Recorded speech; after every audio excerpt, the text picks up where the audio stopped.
such a loud room, so nice to hear everyone talking. And also, thanks so much for coming out here today, despite the really freezing cold weather outside. My name is Piave, and I'm one of the co-founders at Last John, along with Deborah, who is over there doing videographer. I do have lots of text here, so I'm going to read this to stick to script. If I do talk, I will just go on and on.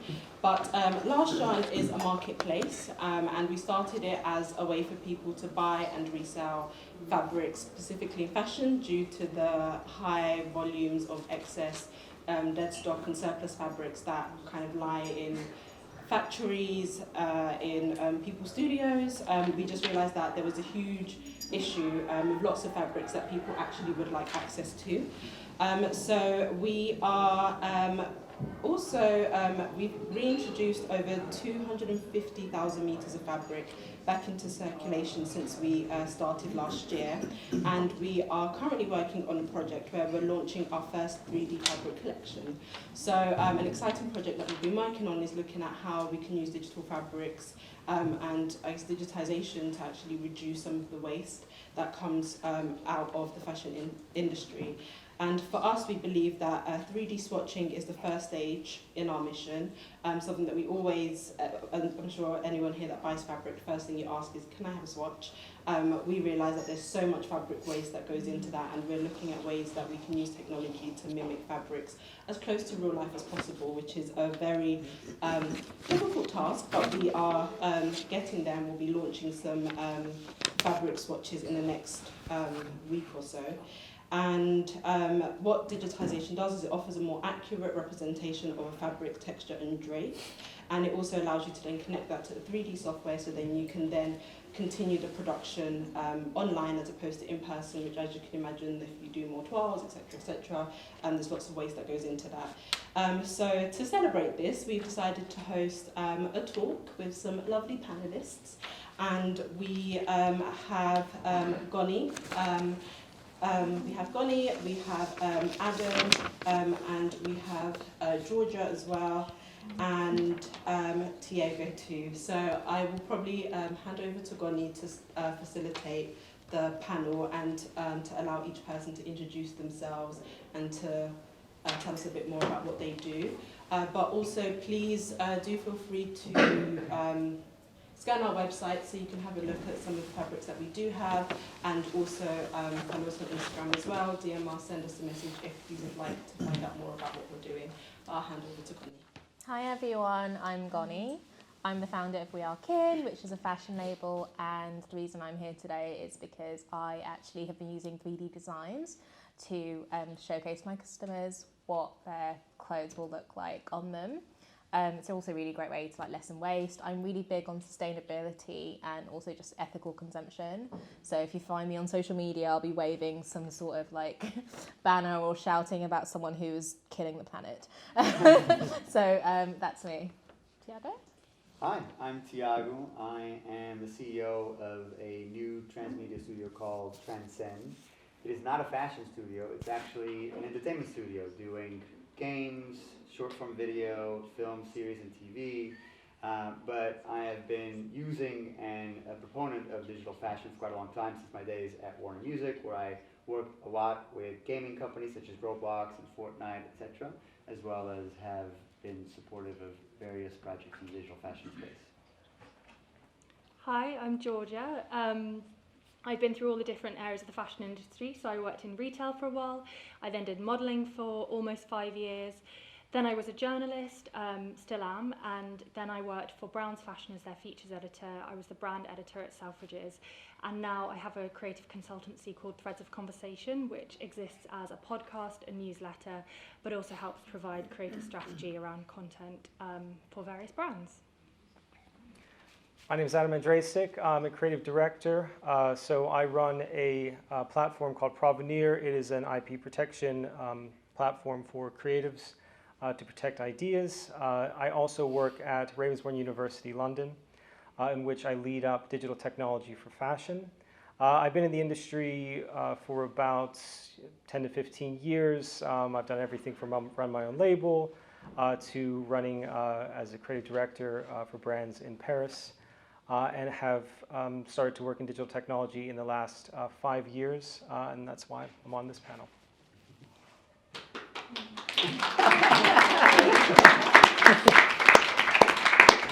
Guys, don't clap at my existence. I will become an even worse person. So this is the first question to the panel, and it's just basically, how do you guys think digital fashion platforms can enhance transparency through the entire supply chain, from raw materials due to manufacturing and distribution?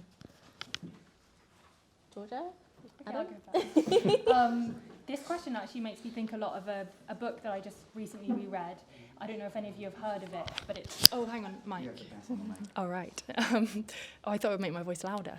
But it's called The World is on Fire, but We're Still Buying Shoes by Alec Leach. And in it, it's a great book. It's very short, very easy to read. Anyway, but in it he talks about how actually it's the supply chain that is the biggest contributor to sort of pollution and all the environmental issues that we face in the fashion industry.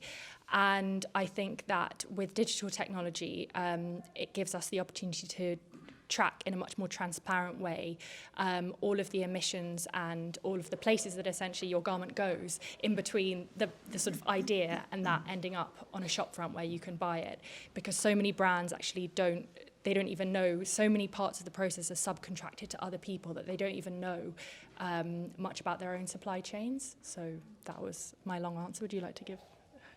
I think I'm good. I think that's really well answered, actually. And for me, as a fashion designer, you're definitely right. In terms of, there is a lot of waste that happens in fashion and also a lot of buck passing. So let's say a big fast fashion brand, I won't name names for us, but they will have manufacturers somewhere in Bangladesh who then subcontract. And so when they're telling you that something is made for this, nothing wrong with Bangladesh, by the way, just like what they're actually doing out there, which is not paying garment workers and abusing them and everything else. But someone out there will subcontract the contract they've been given. So you don't know who's making the garment, what they're being paid. And also sometimes even fabric composition has been found to be completely different to what's been labelled on the garment. So I think digital fashion does give designers, especially young designers, more ownership over everything going on in the process. So yeah, I agree with you. The next question kind of links onto that. It's about material waste. So do you guys think that digital design will help with the environmental impact of textile waste? I can do that. So I teach at Ravensbourne University, and the program that I'm on is Digital Technology for Fashion. So this is a pathway that is from the second year on for any fashion design student who wants to basically upskill in digital tools. The thing that we found that was really interesting was how much they actually liked to design within these 3D tools and how much it sped up their design process and how much it stopped them from creating, I guess you'd say, like superfluous toiles. They didn't need so many strike-offs if they were doing things like prints. They could place their fabrications directly in the program so they knew where they were cutting. So it really reduced their waste, but it also sped up their design time and their ideation process, because instead of having to cut out all this fabric to see how it looks in these 3D toiles, they could actually do it digitally. So then it gave them more time to really work through these ideas in their design development process. So just specifically from that standpoint, from what I've seen personally, I think that these new digital tools really helped in that sustainability process. So otherwise they would be, I think it's at least 2 to 3 times longer to get to those ideas, to toile out those different samples, and to work out what is the right way of placing this fabric in or creating this design. Georgia, anything to add? No? I mean, I always have things to add. No, I think that another thing, a sort of positive aspect of digital design tools, especially for younger designers, students, independent labels, is that, I know this, I'm kind of skipping ahead to a later question, but I feel like we're at a time where the big brands, they have so much money and so much power, but it's sort of like, change is like turning the Titanic. They're much less agile. And I think that at a time where it is really difficult to be, I mean, Goni, I'm sure you can sympathize, it's very difficult to be an independent label or a young designer. If you can become really like skilled at those digital tools and learn how to use them to your advantage and express your creative ideas, that will give you a massive advantage in terms of competing with those bigger brands that it feels like they have the monopoly. But actually it's a really good way for sort of creativity to champion. I also just think it's the future and the way things are going. It's like back in the day, if you'd learned how to do like use Gerber and like Lectra to make patterns, you'd have made bank. I honestly feel like right now, if you can do 3D fashion and figure that out, you really have like a future and longevity in fashion, because I don't think it will ever go backwards in terms of where we've come from. So I agree. And also it's a lot cheaper, because for me personally, working on a toile, let's say I'll use 3-4 meters of fabric, that won't go anywhere after I get to the final garment. Now I actually start doing my sketches in 3D. I see how things hang and what they look like. I'm also not the best drawer, so it's been like a cheat code for me to just get straight into what I'm doing and look at it that way. So yeah. My next question is, in what ways can digital fashion platforms... By the way, guys, I am going to get to Tiago in a minute. Don't think I'm just ignoring him. In what ways can digital fashion platforms encourage designers to create products with a longer life cycle? I can answer, but I feel like I've talked a lot. Tiago, do you want to? I think a little more. I'm happy to give you a quick answer on that. Look, in my opinion, not a specific benefit, but you have a distribution outlet which doesn't exist on physical clothes, right? That's as simple as that. And I can be very specific or generic, but with specific, I can give you the example of a game, right? A game has a life cycle itself, of course, yes, but you can use that particular digital design more in a longer period than perhaps you would a physical, and you can sell it in a longer period than you would in a physical. I think also the ability to be seasonal is interesting, because you can go back to some very traditional or very successful designs from the past without having to manufacture anything again. It literally is putting on a design online back on store again or not. So that's why I think it's definitely a little bit better in terms of longevity.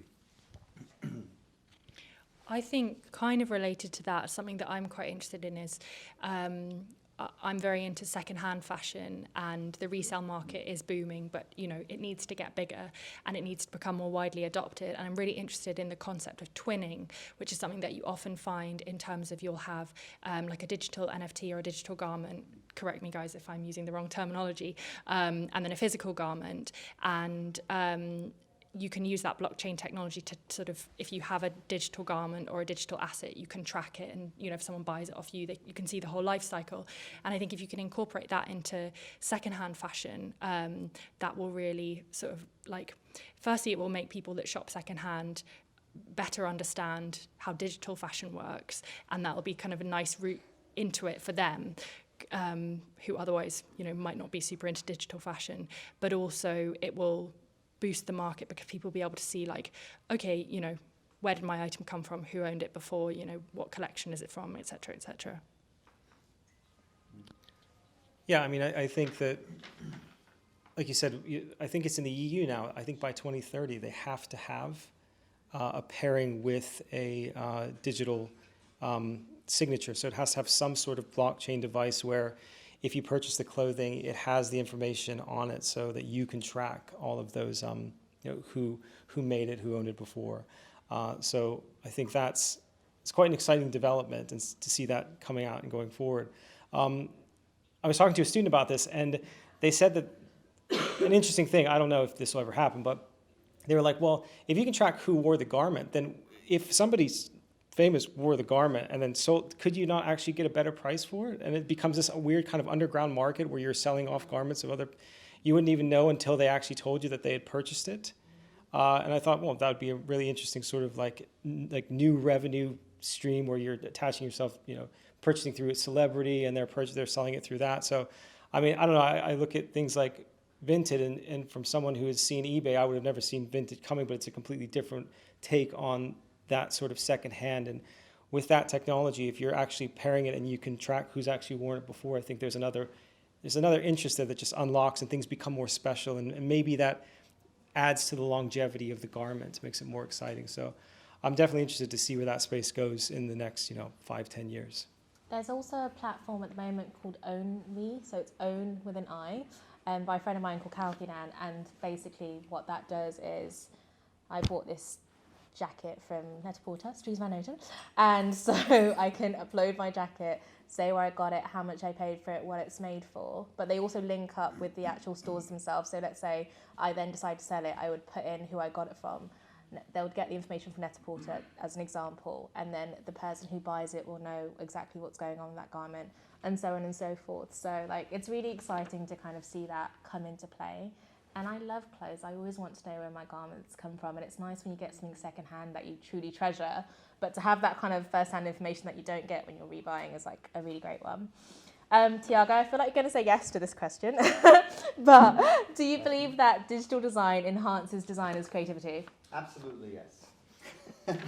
That's an easy one. The reason is because, and I think I was talking about that outside, in digital design, if you choose to, you can, but you don't need to be bound by the laws of physics or gravity, right? So interacting with a designer that I am working with, and her designs have, for example, moths flying around the shirt or the jacket. That's a stylistic choice that you can do because in the 3D universe or setting in which you're deciding to interact with it or wear it, you can do so, right? So just think about the ample dimensions in which you can play when you start thinking about fashion, not just as clothes, or at least not just as a classic traditional understanding of clothing and apparel and garments, but as anything as 3D, which has a surface and has some properties to it.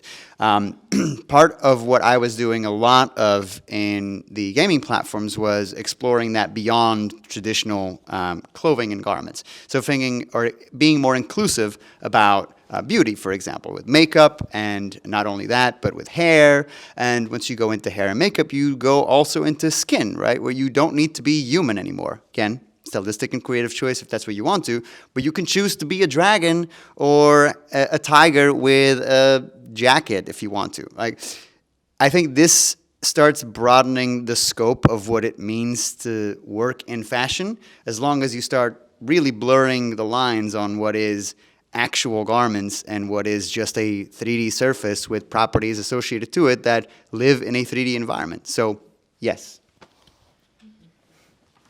I was so engrossed I can't really remember the question. No, I was just asking whether or not you guys believe that digital design will enhance designers' creativity. I mean, you work with students, so I feel like this one's for you. I mean, it definitely does from my standpoint. It also gives them the ability to pull in other design tools that you wouldn't traditionally use in a fashion design process. So if you're creating something purely digital, then you could take something from, maybe you have an AI texture that you've created and you can pull it directly into it. It just it makes the process that much faster, which means that you can ideate faster, which means you have more ideas, and then hopefully that brings you somewhere else throughout that process. So yeah, absolutely. I also think that there's an element of play involved as well when you start doing things 3D digitally, because you're just not constrained in seeing like fashion or design in this one way, because you can do anything really, basically. So my next question, this one's for Tiago, is how is digital self-expression in games helping fuel the digital fashion economy? Okay, yeah, so I'm going to have to be quite quick and measured on this one because I can talk for quite a long time about this one. So, show of hands, who knows Roblox here? Okay, that's about, I'd say, 70% of the room. Who knows Fortnite? Okay, cool. Who knows how many people are playing Fortnite and Roblox combined here? Just show of hands. A lot. Right. Yeah, I can tell you it's about 400 million users per month, right? And the thing that is quite common with them is that the only way, with Roblox it's slightly different, but the only way that you are monetizing these platforms is through the so-called skins, which are digital assets, which in this room we can call them digital fashion or digital items, digital clothes, right? So these are 400 million monthly active users who, a lot of them, quite a big percentage of them, are paying users to buy clothes, to buy fashion. So this is a very big and very volatile economy that has very, very very big impact in how these people are seeing creativity and how they're seeing their fashion and how they're seeing their self-expression and their identity. The anecdote that I quickly will say is, when I was growing up, if I wanted to show myself as part of a group, a subculture, or a community, I would probably wear clothes that represented that and show it at school or in other social gathering grounds that I was hanging out with. Maybe I was wearing a Nirvana t-shirt to show that I was grunge or something like that. Sure, kids these days will definitely continue doing that, but they will also do that in these ecosystems. And they will do this in these ecosystems because it's actually relatively cheap in comparison to wearing or buying a physical version of it, right? And I'm not saying that there's one-to-one comparisons to it, but there is a lot of these that you can, which allow you to express yourselves as groups and communities and subcultures that even in the physical world don't exist. So it is a gigantic population that is consuming it at a monthly basis because they're paying subscriptions to be able to buy this. And they're spending it on clothes, all on clothes, to showcase how they look and how they interact online. So this is a long-winded answer, but I really wanted to stress this because I love talking about this. And reach out to me afterwards because I have so much more to say. But for now, I want to hear from the other panelists. Well, I think you've said more than I could say about gaming, but a use case that I actually think about in terms of something that I'd like to see get better in the digital fashion realm is like virtual try-on capabilities, because I feel like a big problem sustainability-wise in the fashion industry at the moment is what's called showrooming. And that's when, I mean, I'm sure lots of us in here have done it. It's like when you order lots of things online to try them all on at home, and then you return all the stuff that you don't like. A lot of the times, especially with fast fashion brands, those returns often just get destroyed. Like, they're not put back into the system because it's actually cheaper than doing all the admin, and also, I think for people, I mean, this comes from personal experience, but my mum uses a wheelchair, and so for her, shopping, trying on clothes, it's really difficult. And if she could have some technology that was easy for her to use, where she could try on in a very realistic way, like garments, it would make her shopping experience so much better, and she would be able to find so much more joy in like fashion, and it wouldn't seem intimidating. So that is, I mean, there are a lot of virtual try-on technologies out there currently. I feel like we need to make them a little bit better because they still don't feel quite like when you try something on at home or in a shop. But yeah, that's not so much related to gaming, but just a thought. Can I just quickly jump on? There's a very cool company called BODS, B-O-D-S, which does exactly that. Absolute great virtual try-on experience in 3D. You try and model yourself in 3D as much as you can via any input methods, and it allows for a much easier way for you to see if clothes suit you and if you like them. So I love that company, so big shout out. No, I think and I think even that illustrates there's a little bit of a sort of, I think it's probably generational in the sense that, I mean, tell me if I'm wrong, but sort of the gaming demographic is a bit younger. Disagree. Okay, I'm wrong. So that point doesn't stand. I'm just saying that I disagree. I did try and do some revision before the talk, but obviously. But I think that it still feels, for people that aren't naturally attuned to engaging with digital fashion, it still feels a bit like a sort of Narnia, like, where's the wardrobe, how do I get in? And so I think that the sort of bridges into digital fashion for people that aren't sort of so digitally inclined need to be improved, because I think at the moment we have one side of the fashion industry where people are like, I really get this, I occupy metaverse spaces and I see the use of these digital garments, and then some people who are like, I don't really get it. It feels very far away from my experience of fashion, and I don't see an entry point. So if we can improve that, I think there'll be more synergy and more, my mum would probably know about that and be able to use it. Here.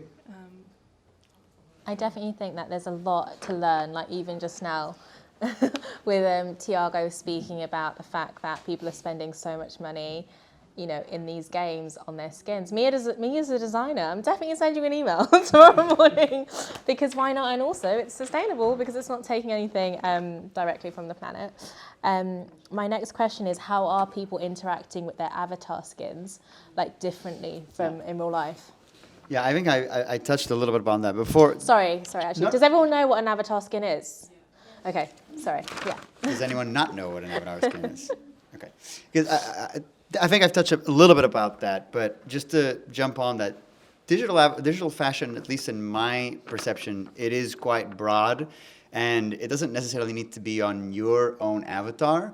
It is also in the representations of properties that you see online or in 3D that you love, right? So I'll give you a very concrete example to my heart. So my studio is creating animation in 3D, right? So series, short form videos, shows, which are in 3D. And so our characters have an avatar, or they are in 3D. They have a 3D model where you use Unreal. And so we have to dress them in some way, right? This is what right now I am doing in particularly with digital fashion designers. And so happy to speak with anyone who is a digital fashion designer and wants to showcase their work. But ultimately, this is how I'd say audiences can start interacting with digital fashion and start creating an emotion with digital fashion, because they might say, oh, actually that character is very well dressed, or I actually like that style, and maybe try to emulate them. And here's the thing, if you want to try and emulate them, it's relatively easier than having to emulate something in physical. Because in physical, you're still bound to your local area where you can access, or just buying it online. Here, you literally can get your clothes in 2 seconds or after a quick online e-commerce checkout process. And so I think you can find a way to imagine a world where this IP or entertainment properties that you love to your own avatar mechanism is quite smooth and ultimately quite interesting for people to start exploring and expressing themselves. And ultimately then, going back into how they can choose to be whatever they want, they can choose to be whatever they want, right? They can be a tiger, or they can be a dragon, or they can just be an alien, or they can just be a human if they want to. Yeah. Also, while we're on that point, do you feel that it's helping, like, get our games helping brands advance their missions and get more known? Because obviously we spoke earlier about Charlie Cohen. What do you kind of think? And also, Adam, you might have some points on this one as well. Do you want to take it first? Yeah. I think that with the, specifically with the Charlie Cohen times Pokemon times Selfridges project, that really galvanized people to take a serious interest, in my view, in digital fashion at that point, who may have only understood fashion from a traditional lens. I think it is, especially in terms of like recruiting for the course that I'm on, we had so many more students who suddenly realized, okay, you know what, actually I think I can engage with this, because maybe they had understood it from a gaming aspect, but then they got to see something that was just a little bit different, a little bit on the side, and then they could, if I can remember correctly, you could access that website from your phone as well, and then you could get a Ready Player Me avatar, and that's where everything started to change. Yeah. Because from the access points a lot of the students had that I was talking to wasn't something like GTA or Fortnite, it was The Sims. Yeah. And that had that Sims quality, and they got excited about that. And that's what I'm seeing a lot of with the students that I'm working with, that they want to make skins, but they want to make skins for sort of Sims games, and they also want to make skins that they can somehow use through the phone and those wearable try-ons. They're not quite sure. They don't love the wearable try-on. It's not great at the moment. It's going to be fine in 5 years. But I think that there's something really interesting there happening, and personally, that project, it seemed to really tie into a personal way in which they had experienced gaming before, Yeah. and then that just made sense for them for digital fashion. So I'm really hoping to see more of those kind of projects that kind of branch out and maybe don't have the sort of traditional gameplay, or even don't really have any gameplay. It just has a different kind of narrative, because I'm finding that those are really interesting, and then they kind of spiral on to other creative ideas that maybe we hadn't thought of, or what the applications are for those. Does anyone here not know Ready Player Me? Okay, fine. Because I know that you mentioned it, and that's a very interesting point to talk about, if you'll allow me. Of course. Thank you. Ready Player Me is a tech startup that is trying to create harmony in the avatar system. So let me give you a concrete example. If you're playing Fortnite, your avatar is built in a particular way. It has a particular form factor or shape. And so everything that you want to create for it has to follow that particular form factor. That's different to Roblox, that's different to GTA, that's different to metahumans. It's different to a lot of other people because that's unique and created for that particular point. What Ready Player Me and a few other companies are trying to do is, how can we standardize that, right? Because if we can standardize that, then just like mannequins, we can, to a certain extent, create one product that can essentially live in all different properties, in all different ecosystems. And that is, for me, the big goal of digital fashion, in my opinion. If you can establish that level of interoperability, being the key word, which is going to be very hard, that's ultimately when you start unlocking a very big virtual economy. My next question was actually about financials. So thank you for the lead up, thank you for the tea. So this question is, how do you think digital design will be beneficial for actual money in my bank account, not on crypto or virtually? Well, just at the moment, for me, I haven't bought any digital fashion, so I'm not spending a lot of money. I think you'd probably be better to. I think it comes down to the design efficiency, and if you're building those initial toiles using something like Marvelous Designer or Clo 3D, and then you're staging them in an area like Unreal so you can actually build a set, then you could pretty much have a digital run-through of anything. What does the setup of the presentation of my show look like? What if I change the lighting? What if I have these sort of models? All of those kind of things. I think that can impact you financially, so that you don't necessarily have to spend as much money on that.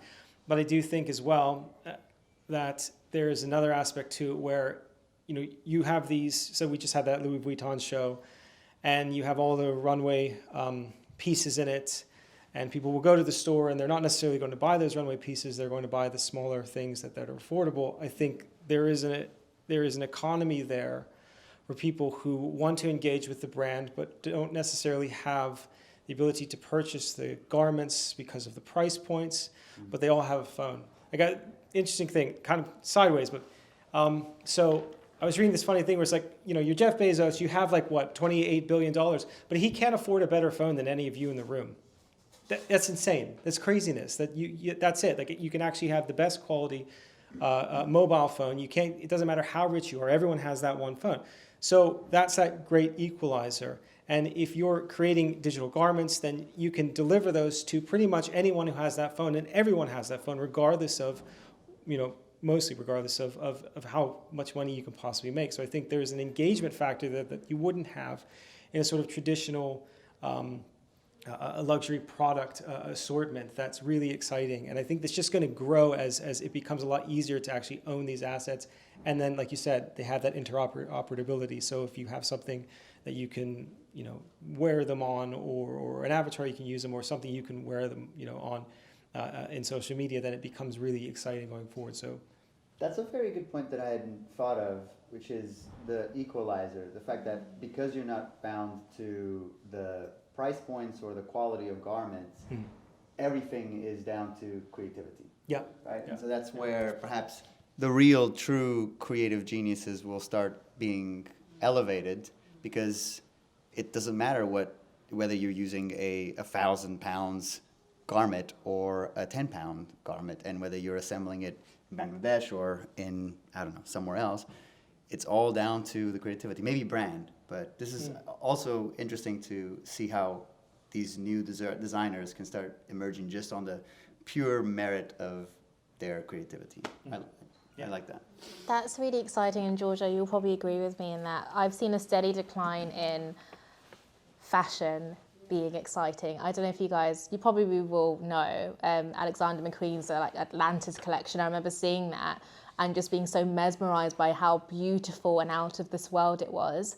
And then now, I'm a fashion girly. I look at the runways and like I'll find maybe one designer a season who I think is doing something cool and exciting. But back in the day, you could not get me to turn off like runway TV or read magazines and things like that. So like you're saying, I feel like this could be a really big new way for people to be creative without spending a ton of money, because McQueen was a cabbie's son. He didn't come from money and was able to build what he's built. And now it's almost like fashion has started closing doors on people. And I feel like this, do you agree or do you disagree? Yeah, no, I think, I mean, that's what I was saying at the beginning. I think that a lot of the barriers to entry at the moment are sort of financial and to do with sort of operations and infrastructure, and again, yeah, like how much that costs. And so if younger designers or independent designers can become really well versed in digital tools, and then these platforms expand and, you know, more people start using them, and as you were saying, it's like the I love your, like, it's just one word, interoperability. It's a very hard word to say. These should be two maybe, but you know, you can use them easily across your different apps and devices and things. Yeah, I agree. I think that, I don't want to sound cynical, but I think it's just important to keep an eye on like the safeguarding of those spaces, because, you know, as soon as bigger brands and companies see the opportunity there, obviously, like, you know, they will try and jump on those and monopolize. And obviously, I'm not saying that big brands and small brands can't coexist in harmony. I just, yeah, it's probably good to keep a little bit of that DIY element as well. Can I jump? Sorry. Yeah, no, I'm done. I think that, I don't know if you're going to ask this. Say the word interoperability. Interoperability. You've also mentioned something with regards to the safeguarding piece. A big problem in the digital space when it comes to digital fashion is copyright protection. Right? Because the same way that you are lowering the barriers to creation for those who are creating original work, you're also lowering the barriers for those who are doing copy work. And so particularly Roblox, if you go in and type New Order, for example, or David Bowie or whatever, there's so much stuff which is completely unregulated, unauthorized, and that's fine to a certain extent if the estates or if the IP owners want to engage in that way. But if you're, say, for example, a Gucci that is quite active on Roblox and actually selling items on Roblox, it's quite hard to police the resurgence of these items, because you can, again, if someone takes it down, you could just really upload it quite quickly. So I know that perhaps you were mentioning safeguarding in a different way, but you've made me think that it's also important to safeguard creativity and copyright. And that's just really scary, that point that you brought up, because a few years ago, one of my designs was like copied and it went viral and it was all a bit crazy. And it really, really, for me physically, like, I was so upset that I took to my bed. And I was really, really upset. And I got a lot of support, thankfully, from the fashion community, like digitally. But that's just a can of worms right there. Mm-hmm. And also adding AI into the mix. Yeah, something else this makes me think of, there's a really good article on Dazed at the moment. I think it came out yesterday by a model called Nasia Matza. And the title is An AI Stole My Face. And basically she was sitting on the tube. Sorry, I said she was a model. And she was sitting on the tube and she saw an advert. And she was like, God, that model looks really like me. And then the same thing happened to another friend of hers who was a model she saw, and they realised that their faces had been used as, you know, to train AI. And so these sort of like uncanny models that were built of a fusion of their faces and someone else's were appearing and popping up. So I think, yeah, we're sort of the IP factor, both in terms of your designs, but also for models, like their actual faces, their bodies. That's a really interesting question and conundrum in AI digital fashion at the moment. because You just opened up a can of worms. yes. Yeah. Go on. No, I suppose because, you know, I did modelling for a long time, so that thing of obviously part of your job is to essentially sell your appearance to brands and things, but nonetheless that's all very much within a contract that is drawn up by your agency with certain fee attached, and your agency gets really annoyed if those photos are used anywhere outside of that contract.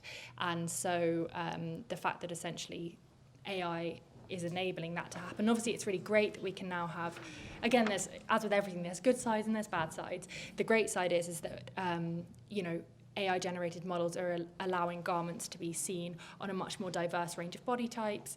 They're allowing for the virtual try-on that we were talking about before, but at the same time, it's like, you know, whose image are they being trained on? Does the person know? Do they have ownership over that? I think when you're talking about, using people's IP or identity across different surfaces, it's like, at what point do they lose ownership of that, and what are the rules around it? Well, I mean, part of the strike that happened, the writers' strike, and then the Actors Guild, was actors also striking against that, because some people had already done it where they were told to go in and take a scan. But that means if there's to be a sequel made of that film, it could just be made with their likeness, and they're not getting any more money from that. So, yeah. I was going to mention exactly that and a few other points. That is, I have to, as someone who works in entertainment and who has been on the side of the rights holders, that sadly comes down to the commercial agreements that those writers, those actors engage with, which again can be loop-sided because one party tends to have more negotiation power than the others. I totally agree. But legally, there is poor defensibility on that side usually, because you can show the contract as saying, yes, you've agreed to these terms. But what you were saying is much more scary. So I will blank on the name, and I'm so sorry, but if you ask me afterwards, I will find it. There's a service called Pixie Eyes or something like that, which essentially is a life hack that you should all do, which is removing your face from the so-called public domain access databases. Because right now, your face is everywhere. If you Google your name on Google Images, you'll find your face. And if it's on Google Images, it's probably going to be used by these data aggregators. And it's going to end up being used for whatever reason, for this, training AI models without your consent. So one of the largest debates right now is what is really constituted public domain versus not. Because if you're putting your stuff out there, is it technically fair use? If you're sharing it as if you would a celebrity, is it technically fair use? So you've really opened up a very interesting can of worms. But with regards to AI, there's also a little bit more of a tricky element, which is, yes, you can feed certain inputs, like my face, your face, but currently the way that models are structured, particularly deep learning neural networks, it's really hard to legally prove that because you've inputted that, the output is dependent on that input. It's a big, larger debate, but if you just put our two faces, absolutely yes, but these models are trained with so much more, and it's hard to attribute exactly what the weight of each copyright is, and this is a part of the big problem. I've got 3 more questions and we'll open up to the audience. So my next question, and I think we should all answer this one, is what do we think about 3D design and its energy consumption? So I personally have used Pro 3D to make my collections. That's just me at home on my laptop. My storage is less than 1 terabyte. What about the pros? What about the students? It's one of those things where what we do is just try and weigh it up on how much more waste would you have used in another area? Is it still a reduction in gross terms?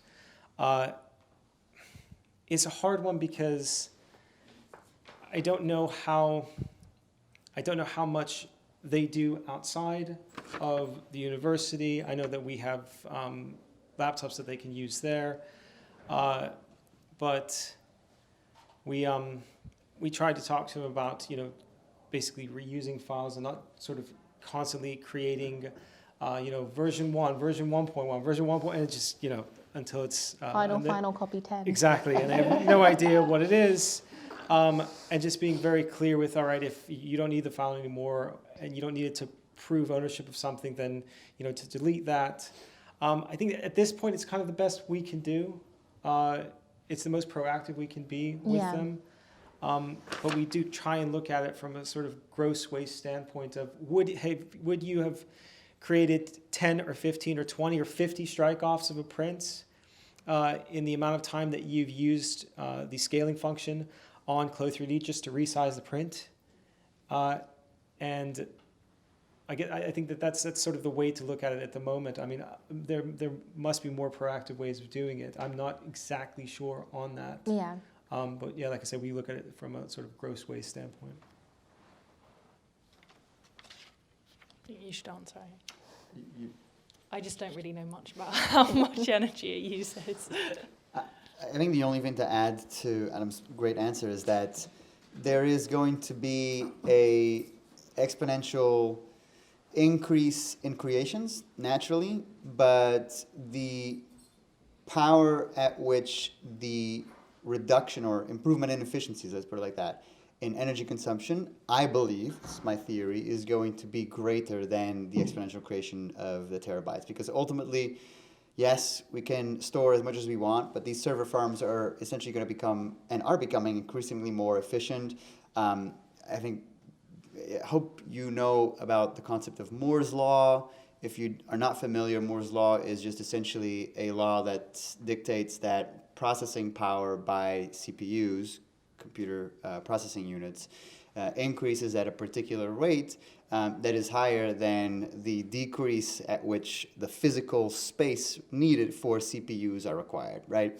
So this means that in the same way, a lot of engineers are theorizing that the evolution of server farms will evolve. So the terabytes that final version 10s will require, yes, can be addressed, but they'll also spend less energy to consume in the future than today. My second to last question is digital design a hindrance or an advantage for a more diverse fashion industry? This question immediately makes me think of an article I read by someone called Charlene Prempeh in a magazine called Boy Brother Friend, which is a really amazing independent fashion magazine. It was in their first issue, and she runs something called A Vibe Called Tech. She's also a columnist for the FT, but she was writing about racism that's inherent in tech due to the fact that a lot of, most of the people who have built the tech are white men in Silicon Valley, and so have a very, it's very much like a similar pool of people who are building the tech. And so I think, yes, technology has the capability to encourage and create a more diverse industry, but I also think that we have to be really careful about the bias that is inherently built into the tech by the people. And often, there's not necessarily malice implied, like they don't mean to make it biased in a certain direction, but that's just what happens when you have a lot of similar people with a similar mindset, building a tool. There was a thing that happened where they'd set out these new hand dryers, and if you were white or like fairer skin, if you wash your hands and put them under a hairdryer, the hand dryer would dry your hands, but if you were darker, it wasn't sensing you. And like you're saying, this wasn't something that was done out of malice. They just hadn't thought about it, because if everyone in the room looks like you, you're going to do something and no one's going to think, oh no, but what about this? So it was all over like the papers. It was a few years ago. So I understand what you're saying. Yeah. Adam, what do you think? So I did a trip to India for a few weeks, and I went to a university there, a design university, and the designers there who wouldn't usually have access to promote garments or their work in areas like London or New York, because of digital technology, we're actually able to reach a much larger audience. Mm-hmm. So I do think that there is a positive side to that in terms of people who don't have the privilege of a locality of a major metropolitan city, or even having access to a network that can help them push that work out. to a broader audience. I think that it is a positive aspect that I think is exciting, and I'm seeing it more and more over the past 2 or 3 years where digital fashion has really caught fire.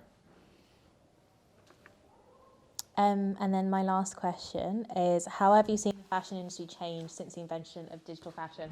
For you, Tiago, it would be, how have you seen kind of the games industry change with fashion designers really actively coming into that with investment as well?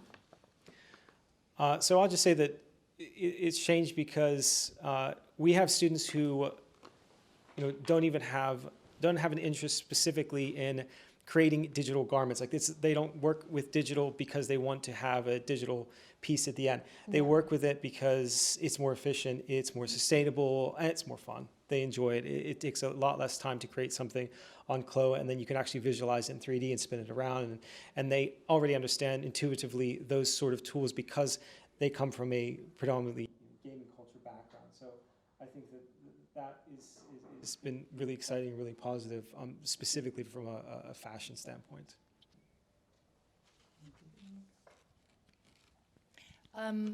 It's interesting. I think that in some ways the fashion industry has changed a lot, but in some ways it hasn't really changed at all. I still think there's a bit of, digital fashion in terms of less so the design tools, but more in terms of digital fashion that you wear and what you were talking about, has still a little bit of a PR problem. And I think it's sort of a lot of people don't, myself included in many ways, don't understand how to access it or how we would wear it or where or sort of. And I think also that digital fashion still has a very specific aesthetic. It's very feels quite sort of sci-fi, very digi sort of. And I think that aesthetic, basically we just need more diversity in terms of what the clothes look like. Because if you're not into that look, then you're not going to want to wear these clothes. If you're a sort of the rogue girly, you want, I would love to see brands like that, whose storytelling is so much about much more the physical, tangible thing, the quality, the buttery leather. I want to see how they can engage and how they can translate that emotion, that tactility, that story about the fabric. I believe that can exist in a digital realm, but I just think once that is achieved, then we'll see a more sort of, a broader spectrum of aesthetics and storytelling in the digital realm. 100 times yes to digital fashion still having a very sci-fi aesthetic. This is what I was. It's great, but it's just I don't always want. Exactly. And as someone who is in the business side of things, I know that not everyone wants to wear that, and so you need to appeal to a broader market. Just before I answer this question, I just want to mention something around the diversity. It's not necessarily around necessarily discrimination or ethnicity or anything like that, but rather particularly how the AI models that we're baking in today have instituted bias to them. And again, not necessarily with regards to ethnicity, but even if you're designing using AI, a classic case of how AI is an echo chamber is Spotify. A lot of us use Spotify, a lot of us use Discover Weekly. By allowing our listening patterns to be driven by Discover Weekly, we're essentially going into this echo chamber where we're keep funneling us into more and more and more of the same. And I think that AI in fashion can lead us to that, because the inputs that have been put in there are going to be the big ones, the traditional ones, the ones that everyone likes and knows and perhaps are more commercial. And that's going to keep feeding everything out. Have you perhaps, for example, tried Midjourney, asked Midjourney, give me a sweater? It looks quite 2021 or 20 or whatever. It just looks a little bit off to what you'd expect a sweater or a sweater vest to be these days. And this is a problem with regards to having, I think, diverse outputs of the in the creations in digital fashion. How digital fashion has evolved, particularly in regard to games. So the gaming industry had a business model called free-to-play prior to digital fashion being invented, if you will. And it revolved around buying power-ups or lives or things like that. these can be constituted as pay to win, which means that if you have more money, you'll be more successful at the game. You'll win. And that's unfair. That doesn't create a good playing experience for everyone. What digital fashion has allowed to do in games is completely revolutionize the model. It is really fantastic how digital fashion has taken gaming by the neck. It's really fantastic because from one day to another, all of these free-to-play games decided, we're not going to sell lives, we're going to sell cosmetics. And people are going to want to buy them because this is the way that they can express themselves. And everyone wants to express themselves, physically or online. So these games as a service who are driven by subscriptions where you can get a number of outfits per month are really the word of the day in the gaming space. So I think digital fashion has had a profound and long-lasting impact in the gaming industry, which is the biggest entertainment industry in the world. Thank you. I've learned a lot actually from this conversation this evening, and I hope you guys have too. But if you've got any questions, please just like put your hand up. Best, go on. Thank you so much for the time. I feel like I could listen to you talk for another 2 hours because it's so interesting. Let's go. Everyone's like, no. I want to know whether you think that digital fashion is going to have an impact on, like, in real life fashion, in the sense of, is there going to be a time that it's going to affect overproduction, overconsumption, and almost eat up some of that excess that we currently have? Or do you think it's going to be superfluous to that, and it's going to be something that we're also buying into alongside buying all the clothes we're buying now, and the 67 items per year that the UK citizen buys on average? Like, where do you sit on that? I'm not overly optimistic when it comes to the fashion industry and just what we're doing to the planet, but I do see digital fashion, if it's well embraced, being like the next frontier, just from being able to properly try on clothes without having to order like 10 of the same things. By the way, when you order like 20 things from some of these fast fashion websites, when you send them back, they're just sent to landfill, they're not restocked. And I feel like it will stop a lot of that kind of stuff when we get there. In terms of like, as a designer, like I've said in my own studio, I've seen it reduce waste massively just from toiling and pattern making because I start with it virtually. It's also made me a bit more creative because I'm very much like minimalistic. I'm a rogue girly, and just being able to play with things without it, you know, ending in waste has made me a little bit more creative. So I think it really can, but it takes everyone embracing it, pushing it, and also asking for it. What do you think, Julia?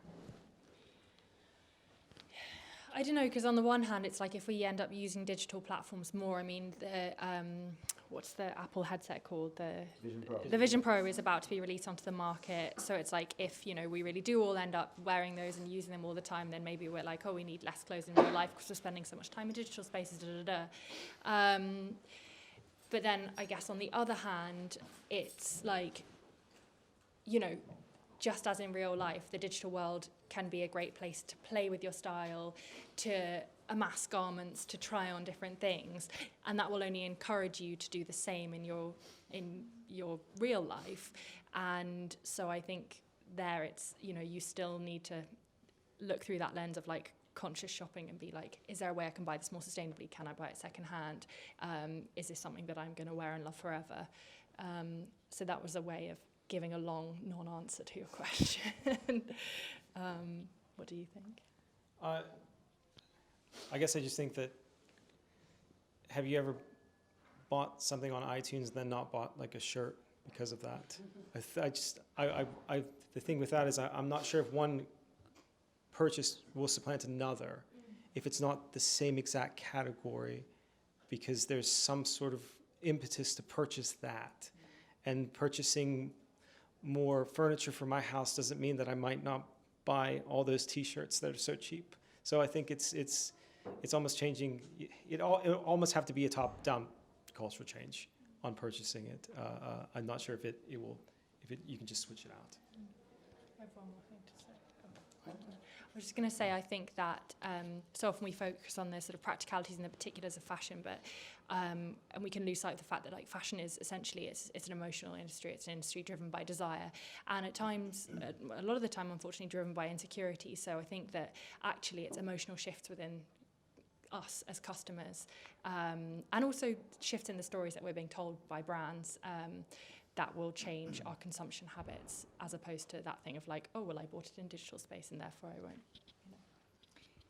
If we remove from the equation the digital shifts that Georgia was talking about, which I think can or may happen, and focus purely on, for example, technology and how technology is driving that, I hope I've been a little bit reserved so far, but I'm going to go crazy, techie, cuckoo right now.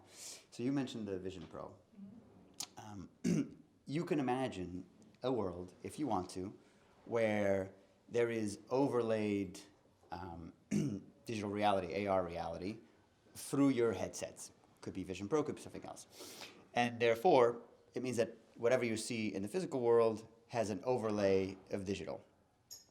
A lot of digital technologists have imagined a world where you are wearing, essentially, a generic gray-green mocap suit, just a generic suit to capture your body form, and your actual garment or your actual outfit is seen by those who have the headset.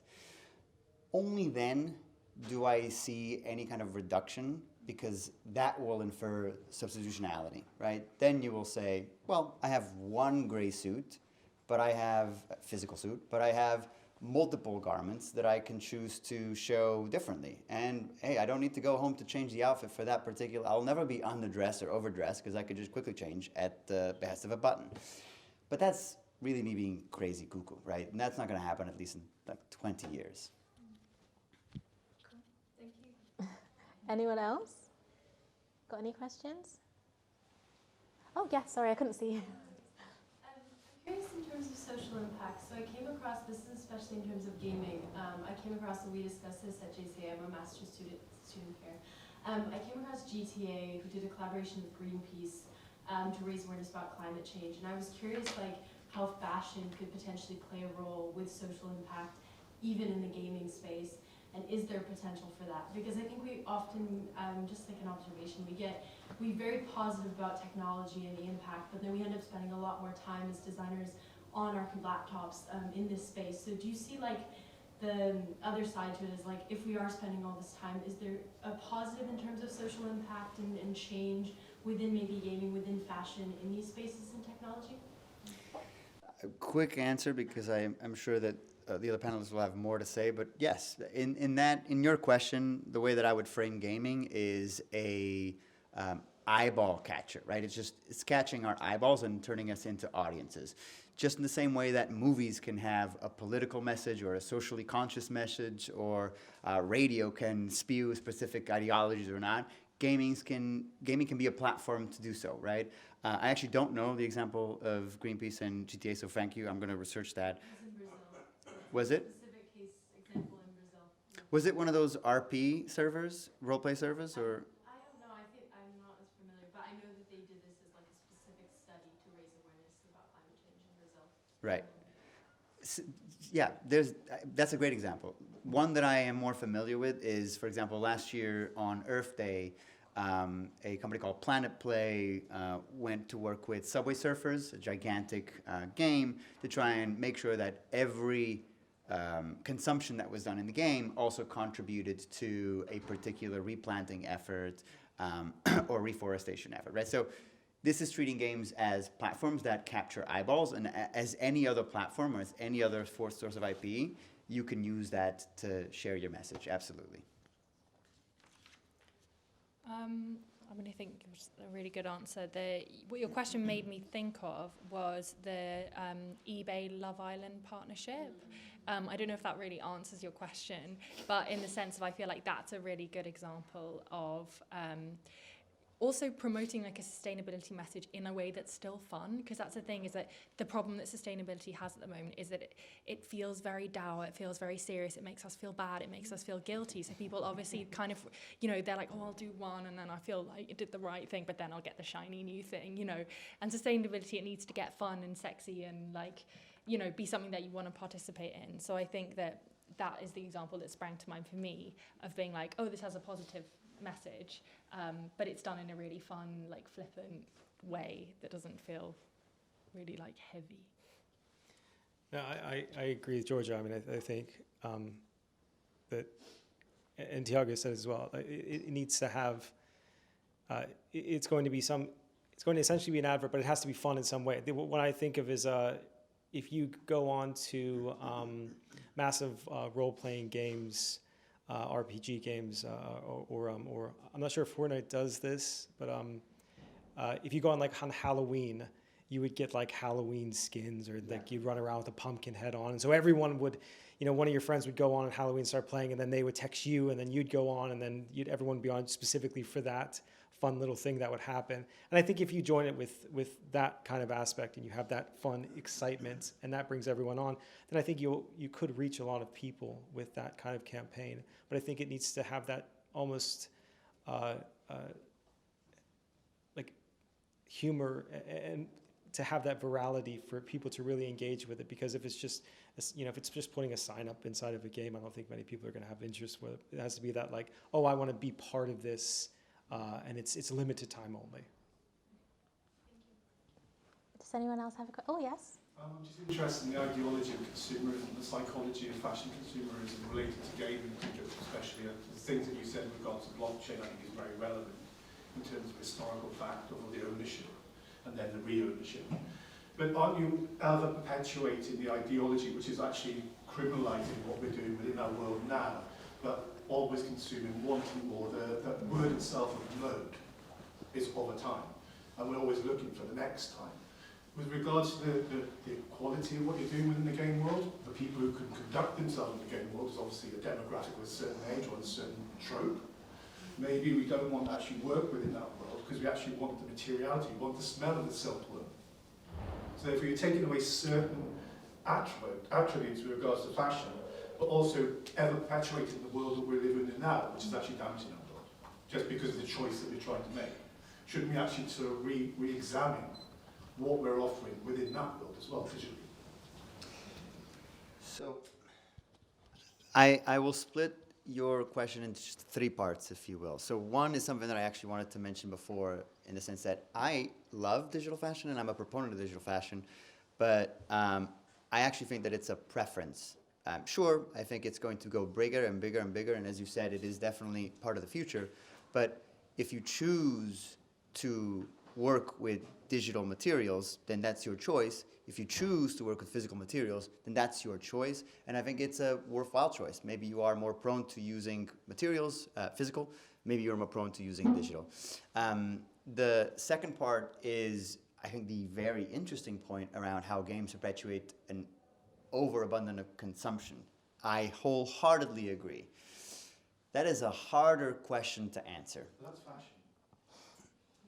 I mean, that's anything gets consumption, right? That's consumerism. That's our problem. That's the root of our problem. That ideology of consumption. But that's kind of what I meant about the emotional things. Exactly. Like we feel like what we buy is who we are, but I don't think that's necessarily limited to fashion. I think it's like brands in general. Like I don't want to be like, oh, we're sort of like steeped in capitalism, but that's, and that's, I think, again, I don't want to end up starting a whole different talk, but I see fashion going in a very merch direction.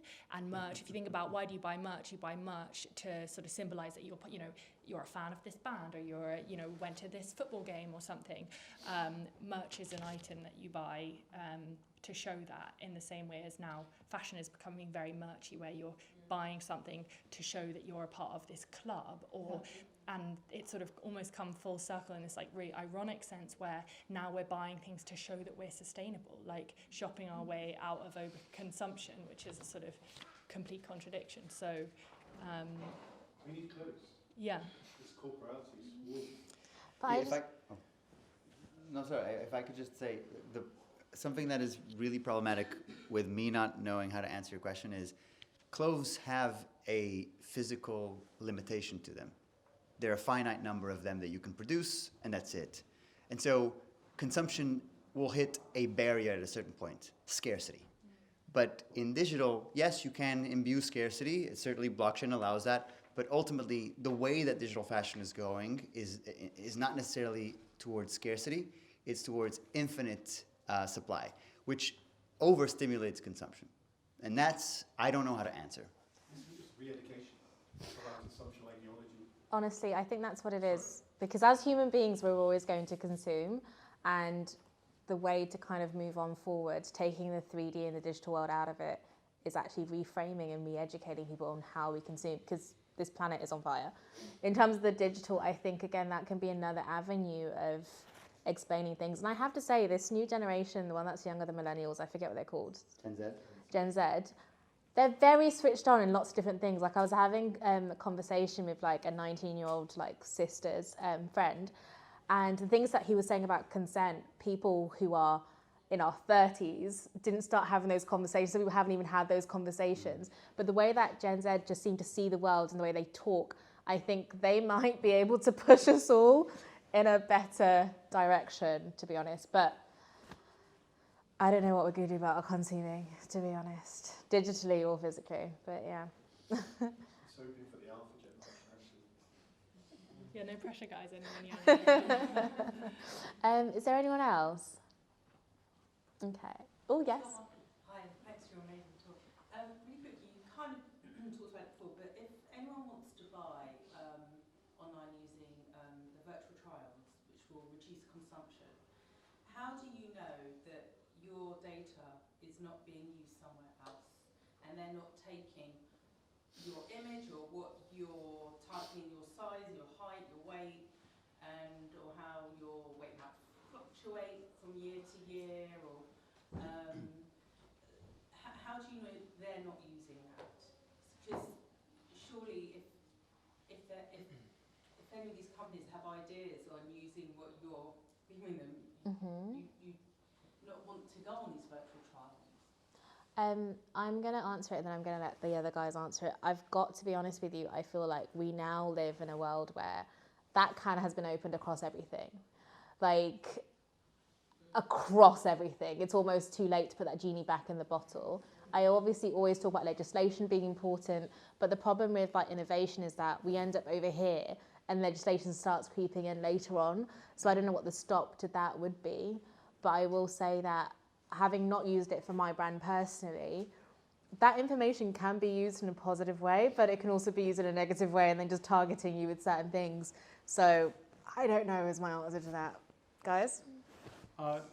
So I think the short answer is you don't know. You don't. They may say that they don't harvest the data, but you have no idea. I think an interesting thing to think about, though, is, so I would be concerned about that. You would be concerned about that. But the younger generation, if there's an app, and in order to use that app, I have to give that app access to all of my contacts on my phone when I put my phone number in it, I will not use that app. But every Gen Z person I know will use that app. And so I think that's the difference, is that they don't care. It doesn't, I think we care about it, but I don't think that, I think our idea of privacy in that sense is a completely different idea. It's not saying it's antiquated, I'm saying it's totally different. And I think that that's why we're having these conversations now, because I don't think it necessarily matters so much to the younger generation about that. People who have been using social media their whole lives, been putting their pictures up their whole lives, been very public with their lives on that.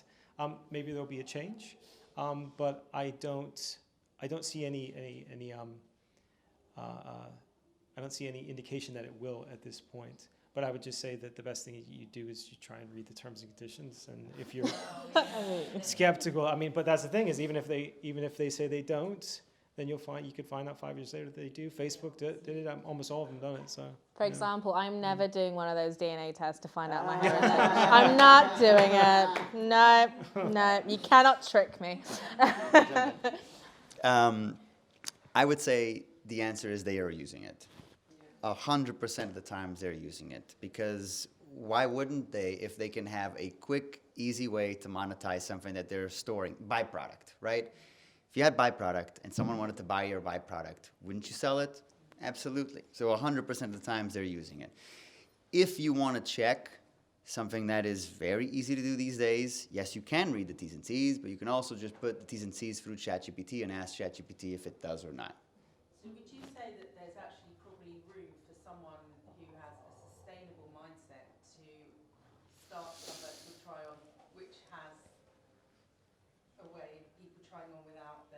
being used?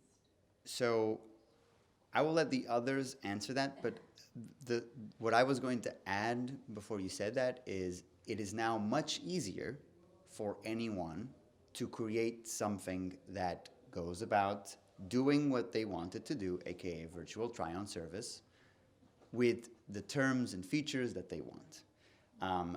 Since OpenAI opened up their GPT marketplace, it is much, much easier to use their particular set of LLMs. It is a trend that I see all of the other ones, I think all the other ones will follow. And so it is going to be much easier for you to program something just for you. I don't know about selling it to others, but if you want to build something for you, it's much easier now. Yeah, that's kind of what I was going to say. I think hopefully with this conversation, it's made everyone feel inspired, whether you're a young design student in terms of what you want to see in fashion, what you want to do. If you're an innovator, you're going to innovate. If you're someone who's already a writer and established, you're going to start writing about things like this. I think there is a really great future in digital fashion and fashion itself. If you'd said this to me 15 years ago, I'd have called you like crazy. You know, when Tiago earlier went on his like rant with the the skins and the exactly. But like right now is really the time to buy into some of these ideas, make them your own. One, make money, but two, also really think about the world you want to see, because we've got to build it, we've got to live on it. And I hope that's what's kind of come out of here.